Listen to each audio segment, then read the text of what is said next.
미국 증시 분위기를 생생하게 전해드립니다. 이항영의 월가이드 시간, MTN 이항영 전문위원님 모시고 시장 이야기 나눠보겠습니다. 위원님 안녕하세요.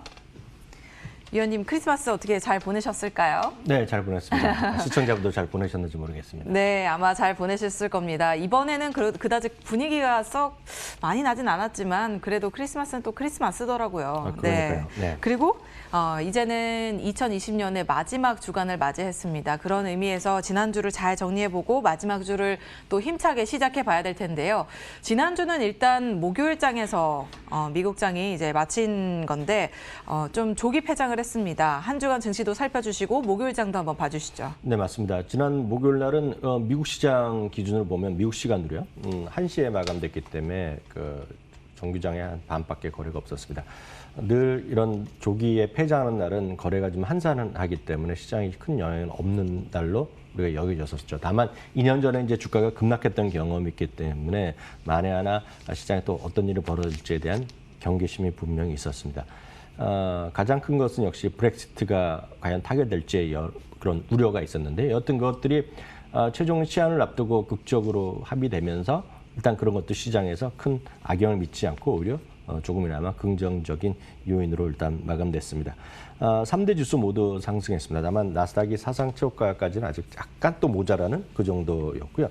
금값도 지금 거의 1,900달러 선에 바짝 다가서는 모습을 보여주고 있습니다. 유가도 48달러 선에서 안정된 모습을 보여주고 있다는 것 자체는 시장이 그나마 상당히 지금 주가는 많이 올라가 있고 그렇지만 시장에 대해서는 걱정보다는 뭔가 좀 안정된 기조가 분명히 있다는 것도 염두에 두시면 좋겠습니다. 미국뿐만 아니라 전 세계에서 공통된 적으로 우리가 하는 것은 분류하는 것은 11개의 섹터가 있습니다. 많은 분들이 우리나라는 11개가 아니라고 얘기하고 있는데 우리나라는 분명히 있지만 그걸 활용을 안 할 뿐이거든요. 그렇지만 국제적으로 보면 11개의 섹터로 분류하는 것이 정확하게 교과서적으로 맞습니다. 에너지 섹터만이 0.52%를 하락했고요. 10개 섹터는 모두 크진 않지만 주가가 좀 상승한 채 마감됐습니다. 잠시 말씀드렸지만 가장 큰 것은 역시 브렉시트에 대한 우려였거든요. 이게 벌써 브렉시트가 통과된 것이 영국에서 국민투표에 통과된 것이 벌써 16년도였죠. 네, 그러니까 저도 이게 그렇게 됐을 정도인데 4년 됐던 일인데요. 이게 그래서 막판까지 몰린 거죠. 야, 연기되고 해서 이제 끝까지 갔는데 이렇게 안 되면 합의가 안 되면 노 브렉시트라 노 딜 해갖고 그냥 완전히 이제 큰일 날 것 같이 얘기를 했었는데 결국 이제 합의가 됐습니다. 특히 이번에 서명을 하면서 소위 FTA가 또 체결됐습니다. 그러니까 실제로 정치적이나 여러 가지 미미한 것들은 이제 서로 양쪽이 헤어지기로 했지만 돈에 관한 것들, 그리고 무역에 관한 것은 결국은 무관세, 무쿼터를 지키기로 했기 때문에 시장에서 뭐 나쁠 영향도 하나도 없고 그냥 있는 그대로 그냥 흘러가는 그런 흐름으로 되겠습니다. 또 하나 이제 미국에서 이슈는 몇 가지 최근에 이슈가 있죠. 이게 지금 트럼프 대통령이 지금 27일인가요? 한 달 조금 30일이 안 되면 이제 결국 백악관에서 물러나고 조 바이든 당선자가 대통령이 되는 거 이제 끝난 게임 아닙니까? 네. 그런데 이제 막판에 돼갖고 이제 트럼프 대통령과 공화당과 지금 완전히 어긋났습니다 지금요. 그래서 우리는 이제 다들 추가 부양책에 관해서 뭐 600달러 주자니까 트럼프 대통령이 우리나라 식으로 얘기하는 거 이거 아닙니까? 600달러 줘갖고 누구 입에 붙이냐 이거 아닙니까? 지금 풀어 붙이냐 이거 아닙니까? 쉽게 얘기해서 2,000달러까지 주자고 하니까 민주당은 이거 당해줘야죠 하면서 그죠, 반색을 한 거고. 네, 근데 이제 공화당은 이제 또 이거 말도 안 되는 소리 하지 마시라 얘기하는 거죠. 근데 사실 이게 우리나라에서는 이것만 되고 있지만 미국에서는 이거보다 더 큰 이슈가 국방수권법인가 번역하면 더 이상한 말인데요. 네. 미국의 군수에 관해서 그러니까 국방력에 대해서 그걸 누가 인정하느냐는 거죠. 그래서 아주 쉽게 얘기하면 미국의 대통령이 최고 통수권자 아닙니까? 그렇기 때문에 예를 들어서 뭐 독일에 있건 아프가니스탄에 있건 한국에 있건 군인들을 마음대로 옮기거나 줄일 수 있는 거예요. 근데 트럼프 대통령은 계속 얘기한 거가 뭐 독일에서도 줄이고 우리나라에서도 줄여야 된다 이런 얘기를 가끔 한 거 아닙니까? 그러니까 그런 거를 명령할 수 있는 권한을 제한하는 거 이번에. 대통령의 권한을 제한하는 거군요. 국방수권법인가 하여튼 번역은 어려운데 그러니까 무슨 디펜스 오서라이제이션 뭐 그런 법인데 그거에 대해서 지금 이슈가 있습니다. 그래서 그 트럼프 대통령이 그걸 거부권 행사했습니다. 그래서 이거가 공화당이 붙어 있거든요. 그래서 지금 트럼프 대통령의 반대파는 민주당이 아니라 공화당입니다. 지금. 공화당이군요. 네, 그래서 그 싸움이 지금 벌어지는 차에 지금 이런 부양책이죠. 그래서 셧다운이 또 있을 수 있다는 거죠. 연방정부 네. 셧다운이요. 그러니까 그런 것들이 이슈가 있지만 결국은 미국은 셧다운이라는 게 늘상 있던 나라이기 때문에 맞아요. 하여튼 모르겠어도 어떻게 잘 될 거라는 기대감이 있지만 주식시장에 크게 악영향을 미치지 않았죠. 왜냐하면 그걸 끝물 아닙니까 지금 트럼프 대통령은. 맞습니다. 여기서 마지막에 목리라고 그러나요? 표현으로? 목리라고 하죠. 목리를 하더라도 결국 한 달 후에는 바이든 후 당선인 다 돼갖고 다 사인하고 그럴 테니까 네. 그런 거에 대한 얘기가 있었다라고 얘기합니다. 특징주로 보면 많은 분들이 잘 관심 있는 것이 역시 테슬라 아니겠습니까? 역시요. 대한민국에서 지금 오늘 현재 한국 사람들이 제일 많이 갖고 있는 주식이 테슬라고 최근 한 달 동안에 순매수도 테슬라인데요. 테슬라도 한 2% 이상 올라가면서 종가 기준으로 보면 딱 그 최고가의 두 번째 높이입니다. 이 가격은 지난 1주 전이죠. 그러니까 지금보다 2주 전이죠. 네. 2주 전에 이제 마지막에 편입되기 직전에 주가 급등했던 그 수준까지 또 많이 올라가 있겠고요. 애플도 마찬가지인데 애플도 조금 올라갔지만 애플도 지금 최고가의 두 번째 수준입니다. 그래서 그만큼 애플이나 테슬라 시가총액 1위랑 6위가 지금 같이 올라가고 있기 때문에 시장은 그만큼 이런 것들이 떨어지지 않으면 주가가 확실히 떨어지기도 쉽지 않은 그런 네. 구간이 되겠고요. 또 하나는 정말 올해 들어서 테슬라도 올라가고 다 올라갔지만 이거 앞에서는 다 지금 형님 앞으로 모시는 분위기죠. 바로 비트코인인데요. 비트코인이 기억하시겠지만 이게 올 봄에 $10,000만 이랬었거든요. 근데 얼마 전에 $20,000 얘기했는데 지금 $28,000 왔다 갔다 하고 뭐 그러니까요. $26,000니까 3만 달러를 앞두고 네, 있는 한국 모습이죠. 돈으로 보면 3천만 원 네. 찍었거든요. 그러니까 여하튼 비트코인에 대한 기세가 무섭다는 것도 이런 것도 시장에 큰 영향을 미칠 수밖에 없을 것 같습니다. 네, 여러 가지 내용들이 있었습니다. 그런 가운데서도 우리는 이제 크리스마스를 기다리는 와중에 산타 랠리도 함께 기다렸었거든요. 네네. 산타 할아버지 안 오신 것 같더라고요. 과연 언제부터 정확히 이게 시작이 되는지 궁금한데 네. 과연 그분은 언제 오시는 건가요? 산타 자가격리 중이다 이런 얘기도 있던데. 그러니까요. 네. 그런 것들 아마 해외 토픽 같은 뉴스에서 많이 우리나라 지상파 뉴스에서 많이 다루는 거로 저도 봤습니다. 뉴욕 주시장에서 이제 산타랠리라는 말은 결국은 7일 동안의 거래량입니다. 그래서 딱 이게 교과서적으로 있는 건 아니죠. 법에 써 있는 건 아니지만 일반적으로 다들 받아들인 거가 24일부터입니다. 24일부터 네. 마지막 거래, 그러니까 닷새거든요. 닷새 거래일이 되겠고요. 거래일수요. 그리고 이제 1월 두 번째 거래일까지. 그래서 통상 7일을 거래를 우리가 산타랠리라고 하는 겁니다. 그럼 그러니까 이제 시작인 거네요. 24일부터면. 정확하게 산타랠리가 있다 없다는 건 24일부터 시작을 이제 해서 계산을 하는 건데요. 네. 올해는 그래서 24일부터 내년 1월 5일까지입니다. 거래일수로 보면. 그래서 되는데요. 2000년 이후에 산타랠리의 모든 그런 기간을 다 해본 통계거든요. 2020년 이후에 총 20번이 있었는데요. 4번을 제외하고 16번은 어찌됐건 수익률이 낮다. 플러스가 주가가 좀 올랐다라고 보셔야 되겠고요. 특히 2016년 이후에는 한 번도 실망시키지 않았습니다.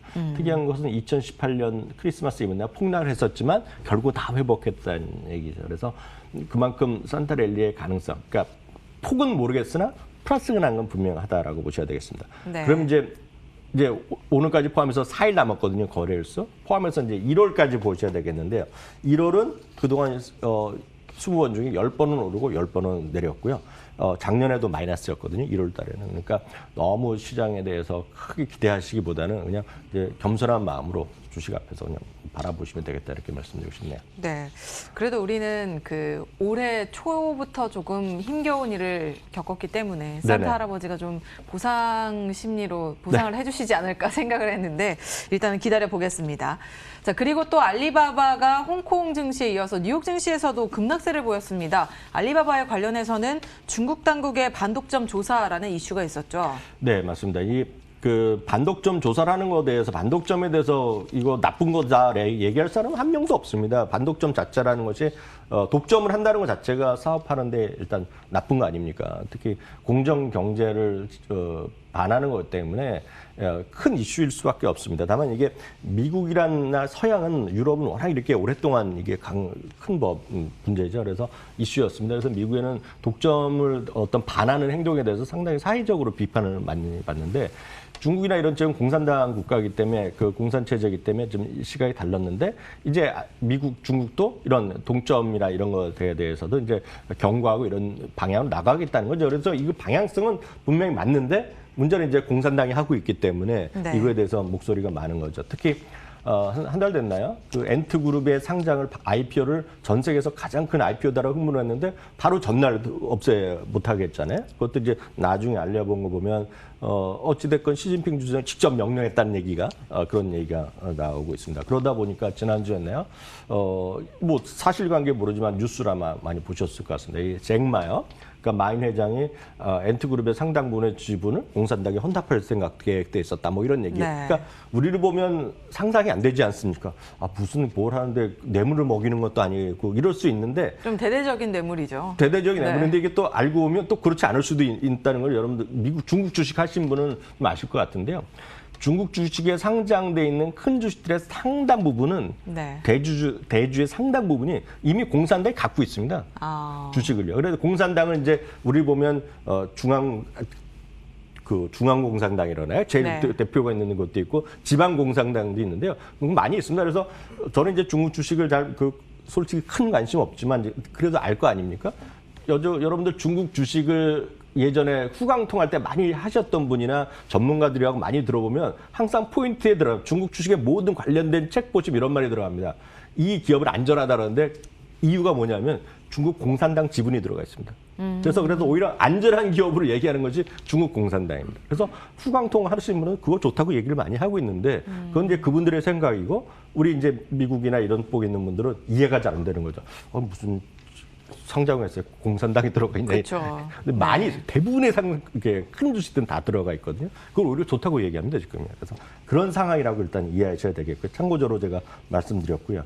여튼 중국 공산당이 이렇게 반독점이나 이런 것도 이슈하다면서 첫 번째 타겟이 이제 알리바바가 됐다는 거죠. 그리고 이제 알리바바가 이제 막 그런 거 보면 공산당이 무섭지 않습니까? 막 사례들 나오면 범죄 사실 나오면 거래업체에 대해서 우리 아니면 딴 데 거래를 못하게 그렇죠. 하고 이런 걸 막 협박을 했다는 거죠. 그러니까 그게 딱 걸리는 부분이 되겠죠. 그러니까 관영 신화통신이 중국이 얘기하는 거 보면 가까운 시일 안에 알리바바 그룹의 핀테크 계열사인 엔트그룹 호출해서 외탄을 할 예정이라고 보냈어요. 외탄이 이제 중국말인 것 같은데 우리말로 그대로 읽으면 면담입니다. 면담. 네. 그러니까 면담하면 우리를 보면 이제 토킹 어바웃 하자는 거죠. 잘 얘기하자는 것인데 이게 뭐냐면 정확한 그들의 표현을 보면 군기를 잡는다는 거죠. 그 너희들 이제 이렇게 하면 안 되니까 잘해봐라. 뭐 이런 얘기를 하는 건데 네. 이런 것들이 이제 시장에서는 미국 주식이나 이런 자본주의의 시각에서 있자 보면 어이가 없는 거죠. 그죠. 네, 어이가 네. 없는 건데 늘 얘기하지만 중국 공산당에 지배하는 국가의 한계일 수밖에 없다는 걸 좀 인정하셔야 되겠고요. 네노라는 기업에 투구는 자주 있는 건 아니지만 갑자기 CEO가 잠적하거나 갑자기 멀쩡한 기업도 몇 달 동안 거래가 정지되는 게 중국의 상황이기 때문에 그건 할 수 없습니다. 중국이라는 공산당 국가, 공산당 지배하는 일당 독재 국가의 한계일 수밖에 없다는 것 좀 이해하셔야 되겠고요. 그래서 알리바바는 13%까지 들었다가 한 10%로 마감되는 것 같고요. 중국 시장을 대표하는 ETF가 MCHI라고 있거든요. 저도 여러 번 소개드린 이것도 역시 한 거의 3%가 지난 목요일날 그게 떨어졌습니다. 네. 중국 규제 당국이 이제 아까 면담 신청을 하면서 알리바바가 조금 주춤하는 그런 모습을 보였죠. 과연 어떤 내용이 나올지는 계속해서 좀 지켜보셔야겠습니다. 자, 그 밖에 특징주로는 니콜라가 있었는데요. 니콜라의 주가가 계속해서 지금 미끄러져 내려가고 있습니다. 폭락세가 이어지면서 거의 3월, 4월 때 주가로 떨어졌더라고요. 네네, 맞습니다.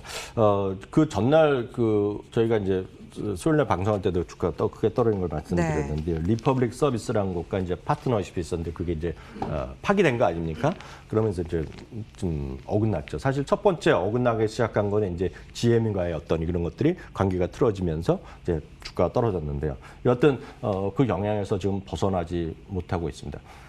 이 부분은 제가 계속 강조드리지만 전기차가 됐건 수소차가 됐건 그냥 일반적으로 그냥 만들 수 있는 기업들은 기존의 내연기관 자동차보다 훨씬 많습니다. 그러니까 예를 들어서 우리나라에만 하더라도요. 우리나라에도 기존의 이제 내연기관 큰 자동차에서는 실제로 보면 딱 하나 있는 거야. 뭐 하나 1+1인데 마찬가지죠. 큰 거가 현대 기아차가 하나가 있고 삼성도 있지만 상당히 주로 있고 예전에 GM도 있지만 상대적으로 점유율이 미미한 거 아닙니까? 네. 그러니까 현대 기아차 아니면 오히려 수입차가 더 많이 팔리는 시장이 된 거죠 지금요. 그렇기 때문에 해봤자 우리나라는 다 세봤자 4개밖에 안 나는데요. 혹시 여러분들 전기차면 답은 뭐 테슬라다. 그리고 현대차다, 현대차, 기아차 몇 대 있고 지방에 가면 포토급 이런 거 전기차 있지만 마트에 가보시면 마트에서 파는 전기차 보셨어요? 마트에서 파는 전기차요? 예, 못 보셨어요? 네. 시청자분들 보신 분 계실 것 같은데요. 지금 모르지만 제가 올 봄에 그 코로나19 전에요. 네. 코로나19 전에는 이제 마트에도 가지 않습니까? 이마트에 가도 이마트 2층, 3층에 가도 전기차를 팝니다. 그러니까 굴러다니는 전기차죠. 이거 뭐 당연하죠. 킥보드 이런 거 번호판 달고 미니 전기차라고 해서 찾아보면 나올 겁니다. 그래서 한 1,500만 원은 할 겁니다. 제가 네. 알기에는. 그리고 보조금 받으면 500, 600, 700이면 살 수 있는 전기차가 우리나라 종류가 많습니다. 우리나라. 이게 우리나라 직접 만드는지 중국에서 갖고 온지 모르겠지만 많아요. 그래서 그게 전기차 많습니다. 그리고 아주 예전에 조그만 전기차면 혹시 아시는 분 계시겠지만 스마트카요? 예, 스마트 네. 있죠. 스와치랑 네. 벤츠에서 같이 만든 스마트란 거. 그것도 전기차가 일부 있고. 그것도 있지만 그거보다 더 작은 급, 혼자 타고 두 개 타는 게 많이 있거든요.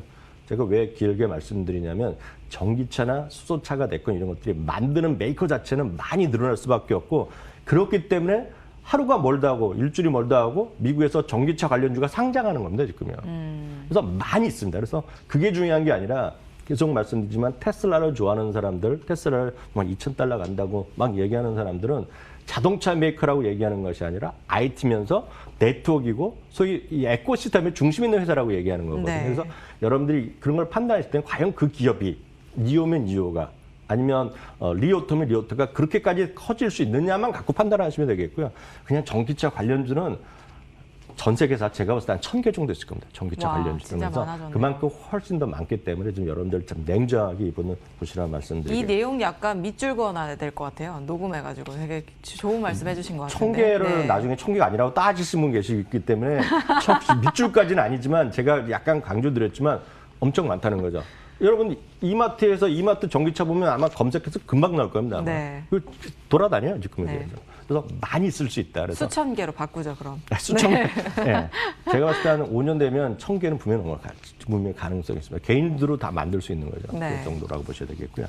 그 주식을 보면 이제 몇 가지 특징들을 보면 쇼피파이가 지난주에 한번 급락하고 나서 급 반등하는 모습을 보여주고 있겠고요. 그래서 쇼피파이는 뭐 여러 가지 이슈가 있는데요. 그만큼 아마존이 지금 경쟁을 노리고 한번 그들이 하는 업종을 한번 해보자라는 주장도 있겠고요. 아무리 해봤자 쇼피파이의 어떤 능력을 무시할 수 없다 그러면서 붙어 있는데 여튼 쇼피파이가 그 전날에 급락에서 나서 일단 반등에 성공했고요. 어찌됐건 올 한 해 최고의 히트 상품이자 올 한 해 그 브랜드 가치가 가장 커진 것은 누가 뭐래도 펠라톤이거든요. 네. 그래서 펠라톤이 사상 최고가를 또 갔다가 아주 소폭의 약보합으로 나왔지만 어떤 펠라톤의 기세는 이거를 그 스피닝이라는 그런 거를 정말 안 해보신 분은 이해를 못하는 거죠. 스피닝을. 예, 스피닝은 미국에서는 스피닝 바도 많이 있고 스피닝 그런 체인도 있거든요. 스피닝 바만 있고 그래서 제가 한 2년 전에 해보셨을까요? 전 해봤는데 그 한 1분 만에 내려왔죠. 네. 아 진짜 있었던 일인데요. 갔더니 제가 캐나다에 있을 때인데 그 센터에 갔거든요. 운동하는데 갔는데 해보라는 거예요. 그래서 나이도 꽤 힘들다 그랬더니 저기 하시는 분들 다 40대 50대 분들 나이 뚱뚱하신 분 다 하는데 걱정하지 말라고 네. 그래갖고 다 그러잖아요. 네네. 특히 미국 사람, 그죠. 서양 사람들은 해보시라고 아무런 걱정 없다 그러는데 제가 한 2분인가 하고 나서 내려왔죠. 저도 해봤는데 저는 한국에서 해보니까 거의 풍물놀이 하시더라고요. 막 고개 돌리면서 막 너무 열심히 하셔가지고. 예. 근데 하여튼 그 펠라톤의 브랜드가 워낙 그 미국에서는 애플만큼의 지금 그런 브랜드의 로열티가 있기 때문에 어떤 그런 것들이 주가의 어떤 원동력이 계속되고 있겠고요. 상대적으로 메이시스 같은 경우는 계속해서 주가가 좀 반등하다가 결국은 이번 쇼핑 시즌에도 별로 재미없다 그러면서 메이시스가 좀 떨어졌습니다. 후보 TV를 또 관심 있는 분들 올해 또 워낙 인기를 끈 것 중에 하나인데요. 후보 TV라는 건 이제 스트리밍하는 거거든요. 그러니까 이거 하나 하면 TV도 깔 필요도 없이 그냥 그 케이블 없이도 다 볼 수 있는 것들인데 라이트 쉐이드 파트너스라는 곳에서 과감하게 매도 의견 나오면서 주가가 아주 급락세로 돌아선 것이 지난 금목날 시장의 특징주가 되겠습니다. 네, 여러 가지 특징주들을 살펴봤습니다. 연말을 맞아서 그런지 훈훈한 소식들이 들려오고 있더라고요. 네. 전 세계 부호들의 재산 사회 환원 활동 중에 하나인 The Giving Pledge와 관련된 이야기였는데요. 어떤 내용이었나요? 아마 기빙 플레이즈 하면 이제 이런 거 좀 검색 좀 보시고 뉴스 보시면 아실 것 같습니다. 이게 2010년인가 11년에 그때 정말 네노라는 부자들을 몇 명에서 만난 거죠. 대표적인 것이 이제 빌 게이츠 부부가 네. 들어가 들어가 있고 워렌 버핏이 하면서 이게 자기 자신의 자산을 뭐 4억 원 아니면 살아있을 건 간에 대부분 이제 기부하겠다라는 것을 이제 약속하는 겁니다. 제가 알기에는 특별한 재단이 있는 게 아닌 것이 아니라 그냥 선언하면 되는 거죠. 약속만 하는 예, 거. 약속만 하는 거죠. 네. 그거 안 된다고 해서 뭐 붙잡혀가는 건 아닌 것 같고요. 하여튼 이렇게 하는 건데 이게 지금 그래서 정말 웬만하면 진짜 돈 많은 사람이 하는 거거든요. 그래서 빌리언 이상의 뭐 엄청난 진짜 초부자들이 하는 거죠. VVI급에 하는 거죠. 우리나라 분도 이거 하시는 분이 있는지 모르겠는데 제가 알기엔 지금 해봤자 전 세계에서 200분 정도밖에 안 되는 200여 분으로 제가 알고 있는데요. 여기 이제 지난 크리스마스 이브 앞서서 한 10대 명이 한꺼번에 또 사인한 것이 밝혀졌는데요. 그중에 아실 만한 분이 딱 이분이죠. 그리고 저희가 소개해드렸던 리치 바튼이라는 분이 리치 바튼. 네, 근데 이분이 바로 익스피디아를 그러니까 마이크로소프트에 있을 때 익스피디아를 네. 만들어서 스핀오프했고 진로그룹의 창업자고요. 진로그룹 창업자고 진로그룹이라는 건 저희도 소개해드렸잖아요. 직방다방 있겠고요. 또 하나가 이분이 글래스도어라는 걸 하고 있는데 글래스도어라는 건 이제 미국에 계신 분은 이거 다 아시는 기업이죠.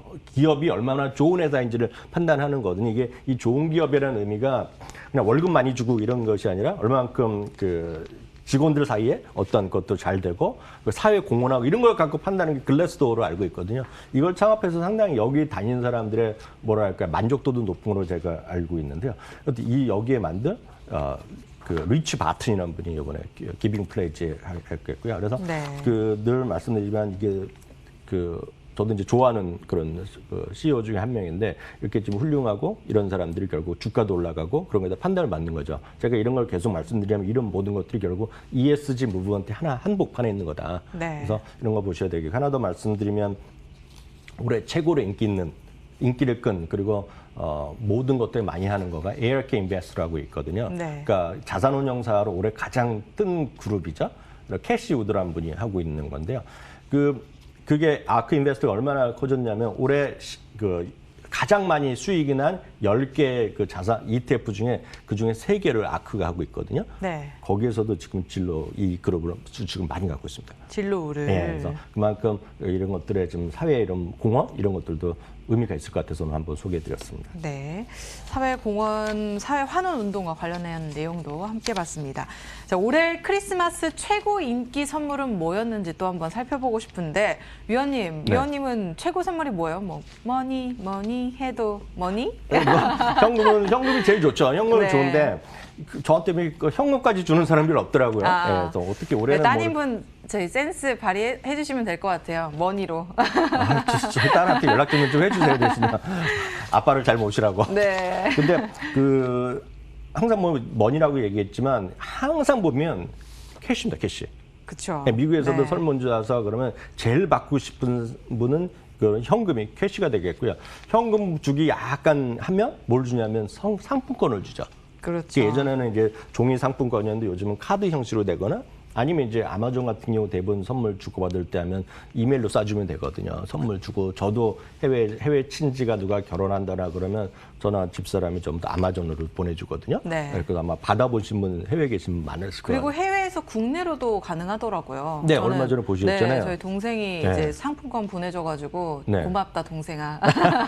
그래서 항상 현금이나 상품권이 1등이었는데 이게 작년에 딱 한번 틀어진 적이 있습니다. 네. 작년에는 현금이나 상품권보다 더 인기 있었던 거예요. 다시 말씀하면 작년인데요.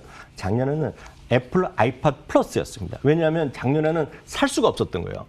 애플 아이팟을. 네, 플러스를요. 네. 작년에 네. 처음 에어팟 플러스죠. 네. 에어팟 플러스를 살 수가 없던 거예요. 그러니까 웃돈을 줘야 되니까 그런 것보다 구해달라는 거죠. 그래서 여파 플러스가 그렇게 인기를 끌었는데 올해는 그 정도는 아니었던 거로 네. 알고 있었고요. 거기다가 물론 그 아이폰 12 뭐 그 플러스 같은 거로 달라는 사람이 있었지만 그거는 요번에 아닌 것 같고요. 올해도 다시 상품권이 1등을 했습니다. 상품권이. 그래서 상품권 구매가 평균이 313달러가 났습니다. 이번에 313달러. 313달러. 평균 사람들이 그 산 사람들 위주로 물어보면 얼마큼 샀냐면 상품권을 샀냐 그러면 313달러를 사갔고요. 전년 대비 19%가 늘어났고요. 전체 구매 응답자의 52% 응답자가 작년보다 더 많이 구매했다고 합니다. 그만큼 올해는 모르겠어요. 다들 어렵다고 하지만 선물을 주는 것이 더 나았다고 보게 되겠고요. 제가 문제를 내려고 했는데 답이 벌써 나왔는데 네. 최고의 상품권은 압도적 1위가 스타벅스였습니다. 그렇죠. 스타벅스 기프트카드가 네. 좀 쓰기도 쉽고. 스타벅스가 1위이고 70점을 받았고요. 이제 점수인데 이게 우리나라도 상품권도 그렇지만 상품권을 평가하는 것이 이것을 많이 샀다는 것도 있겠지만 많이 활용이 되느냐, 받고 좋아하느냐도 들어가고요. 또 하나가 이걸 우리나라도 그런 거 우리나라 구두 이렇게 수선한 데 보면 상품권 매매하지 않습니까? 네. 그러니까 리세일 밸류, 그러니까 팔았을 때 가치 이런 것까지 다 같이 들어가서 1등이 스타벅스가 되겠고요. 2위가 타겟이고요. 3번은 팬댕고라고 하는데 이거는 영화 사이트, 영화 예매 사이트더라고 제가 찾아보니까요. 네. 그 월마트가 있고요. 홀푸드 마켓도 워낙 이런 거 그 여성분들 받으면 막 쓸 수 있기 때문에 그쵸. 좋거든요. 그래서 여하튼 그런데 스타벅스가 올해도 압도적인 1위를 했고요. 역시 이렇게 인기를 끄는 것이 결국은 주가도 결국은 강하다. 그래서 결국 주식시장은 어렵게 생각하지 마시고 늘 말씀드리지만 같은 관점에서 여러분들 늘 본인이 생각하고 좋아하시고 많이들 익숙한 것에 방점 찍으시라 이렇게 말씀드렸습니다. 네. 자, 이제 마지막 질문을 드릴 텐데 우리가 마지막 주를 또 남겨두고 있습니다. 이번 주 경제 일정 어떤 것들을 눈여겨봐야 되는지 살펴주시고요. 마지막 주 한 주 어떤 주간이 될지 뭐 짧게. 네, 마지막 이제 그 보여주시죠. 거래일 수가 별로 없기 때문에 큰 그 어떤 실적이나 그런 건 없겠고요. 그 경제 지표 쪽에서는 주택 관련된 거가 한 2개 나옵니다. 화요일 날짜로 보면 S&P 케이스 슐러 주택 가격 지수가 발표되고요. 30일 날 수요일 날은 기존 주택 판매가 있고요. 마지막 날 31일 날 신규 실업 창구 건수가 있는 거 정도가 이번에 체크할 부분이 되겠습니다. 네, 이번 주 경제 일정까지 체크해 드렸습니다. 이제 2020년 마지막 주 한 주를 앞두고 있습니다. 여러분들 마지막 한 주도 힘내셔서 성공 투자하시길 바랍니다. 지금까지 MTN 이하경 전문위원님과 함께했습니다. 오늘 말씀 고맙습니다.